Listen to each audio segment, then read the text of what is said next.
ela existiu enquanto existiu antes de Nelson Rodrigues, né? Mas ela começou por uma coincidência. Eu fui filmar o filme do Joaquim Pedro de Andrade, Os Inconfidentes, em Ouro Preto, e o Péreio estava no elenco.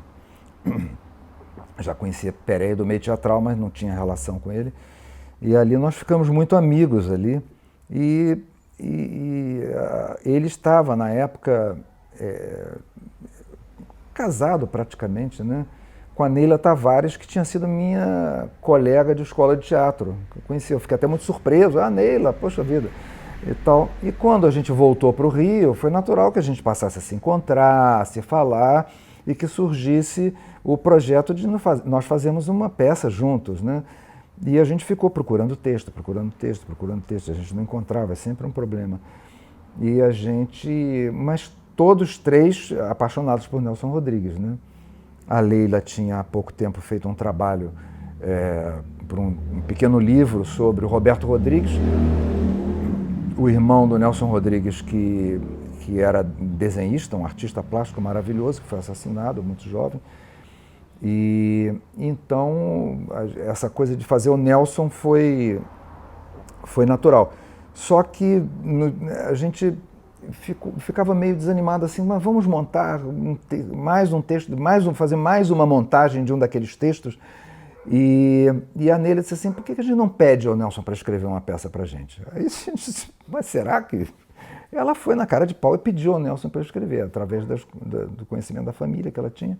Pediu ao Nelson e o Nelson disse sim, simplesmente disse sim. E passou a escrever. E aí foi um longo namoro até ele concluir o texto, né? A gente ia lá na casa dele, a gente ia jantar com ele, e a gente cobrava, né? Nelson, e o texto? Ele sempre respondia, estou caprichando. E foi assim até que um dia ele apareceu com o texto escrito e nós partimos para a montagem. Formamos essa empresa, né? Para os três sócios, a Blackbird, que a gente escolheu, o nome foi o Péreio, mas era escrito de uma maneira não a inglesa, né? E, enfim, aí montamos a peça.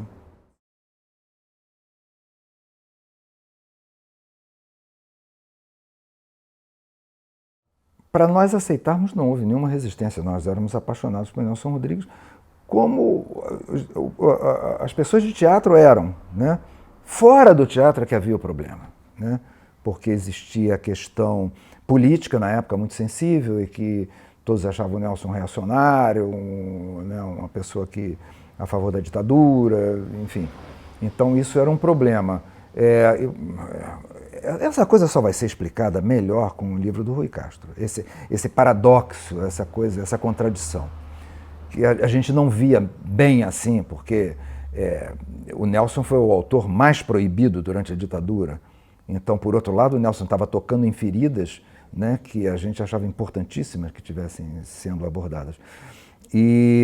Mas eu lembro, por exemplo, teve um rapaz que ia fazer a arte da peça, que era um artista gráfico na época, conhecido, e quando a gente falou que ia montar, ele ia fazer, ele estava junto com a gente, animado, quando a gente resolveu montar o Nelson Rodrigues, ele teve um ataque. Não é que ele desistiu de fazer, não quero me relacionar com isso. Não, ele teve um ataque, literalmente um ataque, e não falou mais com a gente, tá entendendo? Então, existia isso em parte, assim, né? Mas no meio teatral não existia muito não, porque eu acho que os atores e diretores sempre entenderam muito bem quem era o Nelson Rodrigues.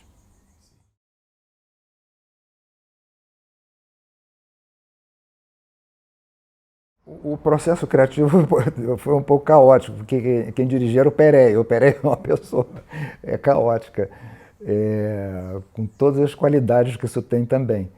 E a gente, a princípio era o Cláudio Marzo que ia fazer o papel do protagonista, mas o Cláudio chegou a fazer uma leitura, mas ele foi desistindo e tal. E nós chamamos o Wilker, que tinha feito com a gente Os Inconfidentes, né, também, há pouco tempo. Quer dizer, não tão pouco tempo, uns 3 anos antes. E chamamos o Wilker. Nelson Dantas era uma escolha natural, porque era, assim, da turma, né, que a gente frequentava, que o Pereira frequentava, os atores do Carvana, os atores, né? Na Casa de Cultura Laura Alvim foram os ensaios. O Nelson ia bastante aos ensaios. Eu tenho fotos até hoje, tenho, de Nelson no ensaio. Sim. É um conjunto de negativos que eu tenho que é para ser recuperado ainda. Eu tenho os negativos desses ensaios.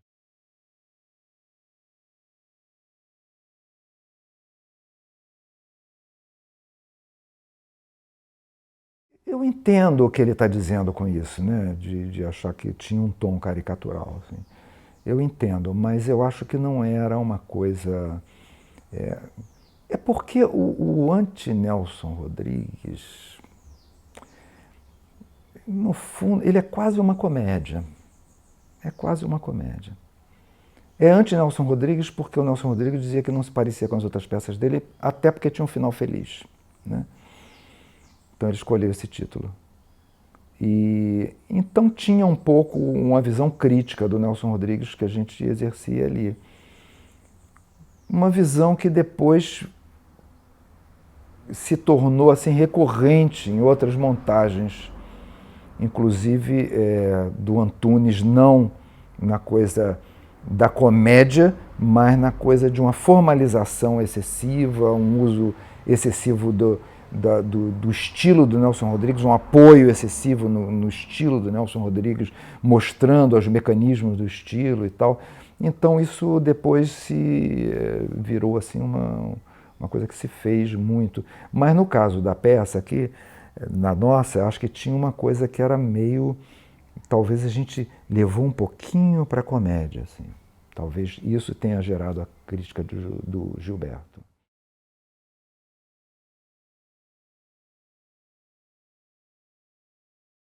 O Leleco é um personagem, de uma certa maneira, um personagem recorrente do Nelson, no sentido que o Leleco é o canalha.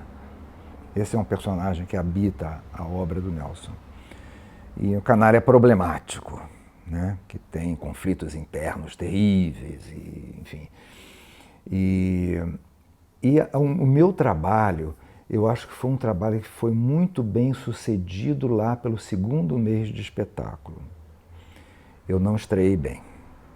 Eu fiz um trabalho um pouco... eu fiquei perdido a princípio, aí fui construindo uma coisa meio assim, uma forma meio radical e tudo.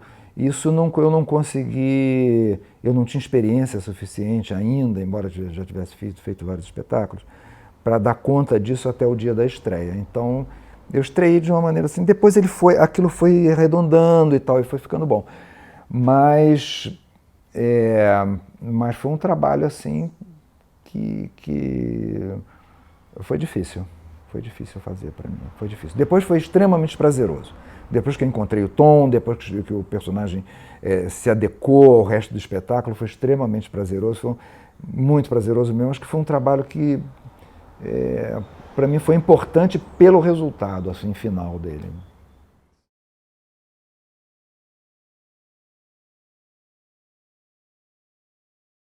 No anti-Nelson Rodrigues, o Nelson não ia a todos os ensaios exatamente, mas ele ia com muita frequência. Ele quase dia sim, dia não, ele estava lá nos ensaios. E ele não perturbava, deixava a gente trabalhar, ele gostava de conversar. E a gente gostava de conversar com o Nelson, evidentemente, né? Agora, quanto à pontualidade, não, ele não exigia a pontualidade do elenco, ele não se misturava com isso. Mas ele exigia que o texto dele fosse dito exatamente como era, e com toda a razão, porque você mudar uma vírgula do Nelson, você só vai piorar, porque não há maneira de se escrever melhor do que ele escreve o texto dele. Então, eu lembro que uma ou outra vez que alguém fugiu um pouco, ouviu, e tal, ele vinha para nós depois do ensaio e dizia: respeitem um velho. Durante a temporada ele ia todos os dias. Assistia sempre da coxia. Ele nunca assistia da plateia. Na plateia tinha sempre uma irmã dele vigiando o espetáculo. Mas ele não ia para a plateia. Então, A gente saía de cena, entrava em cena, tá o Nelson ali sentadinho, assim, no cantinho ali da coxia, na boca do palco, olhando assim a gente pela lateral.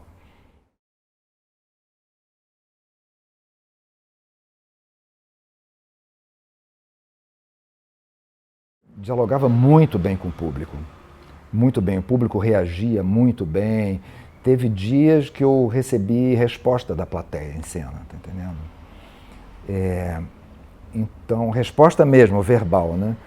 Então ela funcionou muito bem. A impressão do Gilberto, que o público ria muito, eu acho que tinha a ver com também Pereio, Wilker, eu que adoro fazer comédia, Nelson Dantas, a gente ia aproveitar o material que a gente tinha. Então a gente ia divertir o público nesse sentido.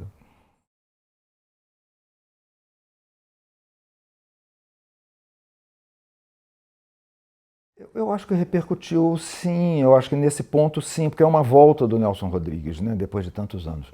Então, essa a faixa dos criadores, dos intelectuais, eles sentiam uma expectativa de saber qual era a nova peça do Nelson Rodrigues, né? E era uma peça curiosa, porque mais uma vez ele colocava um personagem da vida dele em cena, que era o Salim Simão, né? Chegou um momento que ele pensou em chamar a peça de Salim Simão, eu fazer como foi o Otto Lara Rezende, né? Bonitinha Mas Ordinária ou Otto Lara Rezende, fazer antes Nelson Rodrigues ou Salim Simão. E ele simplesmente numa hora esqueceu disso, e o Salim Simão ficou muito sentido. O Salim Simão esperava essa homenagem, mas era interessante. Tinha o Dr. Stan Murat, que era citado. Então, na estreia, por exemplo, Salim Simão, muito emocionado, ficava o Dr. Stan Murat na plateia tomando pulso do Salim Simão, dando desordil para o Salim Simão, tá entendendo? O mesmo que estava acontecendo no palco acontecia na plateia durante a estreia. Então, era muito curioso. E eu queria voltar a uma coisa que você tinha perguntado antes, que eu ia responder depois e não respondi, sobre o que o Nelson dizia na imprensa, né? O Nelson sempre foi um gênio do marketing, né? Então ele é um criador de frases, né? Lapidares, né? Que geraram sempre muita polêmica, como toda mulher gosta de apanhar, e depois quando ele era cobrado ele dizia nem todas, não, todas, aí dizia só as neuróticas reagem, né? Acrescentou mais uma coisa. E aí ele ia indo, criando esses bordões e tudo. Eu não lembro o que ele criou para o Nelson Rodrigues, mas o fato que ele realmente falava muito isso, que a peça era o contrário do que ele tinha escrito, que ele sempre tinha escrito, era uma peça, né, mais leve, era uma peça de final feliz enfim, ele tinha esse poder assim de criar essas coisas. E eram sempre coisas muito boas, né? Eram criações muito boas. Gostava de tudo que o Nelson produzia ou falava, até hoje, né? Eu não consigo ver nada que ele tivesse escrito que eu não acho incrível. E também as entrevistas dele, né? Como ele dialoga com as pessoas. E quando ele tinha um programa, chegou a ter um programa numa das TVs, eu não me lembro qual era o canal, eu era bem novinho, assim, eu assistia. Acho que era Cabra Vadia, acho que era o nome do programa. E ele dialogava muito bem também com parte da sociedade. Eu me lembro que a minha mãe amava o Nelson Rodrigues.